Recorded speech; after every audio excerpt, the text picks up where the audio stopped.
High friend welcome back to my channel. आज के आमी आपनादेर साथे शेयर करब किभाबे खूब सहजे बाड़ीते बसे फुल चिकेन फ्राई तैरी करा जाए। सो देखे निन आपनारा।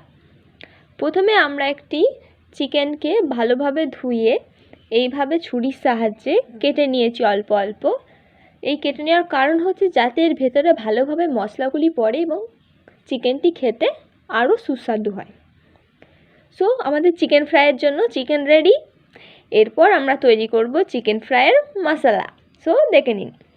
প্রতি পাত্রের মধ্যে 2 চামচ পরিমাণ লবণ দিচ্ছি, তারপর 1 চামচ হলুদ গুঁড়া দিচ্ছি, 2 চামচ জিরে গুঁড়া দিচ্ছি, 1.5 চামচ পরিমাণ কাশ্মীরি মরিচের গুঁড়া দিচ্ছি, 1 চামচ পরিমাণ লঙ্কার গুঁড়ো দিচ্ছি এবং পাতিলেবুর রস দিচ্ছি। আপনারা এই পাতিলেবুর রসের বদলে আপনারা টক দই ব্যবহার করতে পারেন, অসুবিধা হবে না।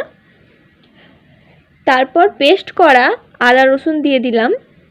তারপর এটির মধ্যে চিকেনটি যাতে লাল ভাবটা আসে, লালচে কালারটা আসে এবং দেখতে খুব সুন্দর লাগে তার জন্য একটি চিকেনের একটি মশলা দিয়ে দিচ্ছি 1 চামচ পরিমাণ, দিয়ে এটিকে এইভাবে মাখবো। মাখা রেডি।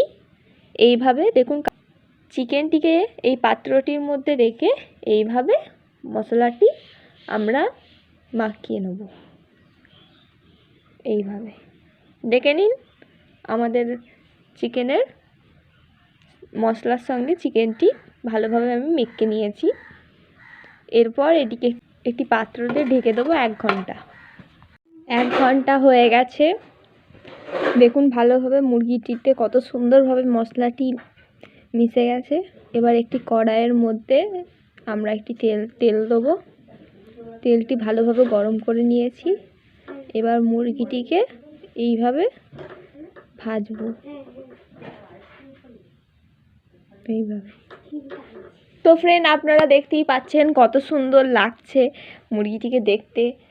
খেতেও নিশ্চয়ই টেস্ট হবে, দেখেই তো বোঝা যাচ্ছে কেমন স্বাদ হবে। আপনারাও বাড়িতে ঝটপট বানিয়ে ফেলুন।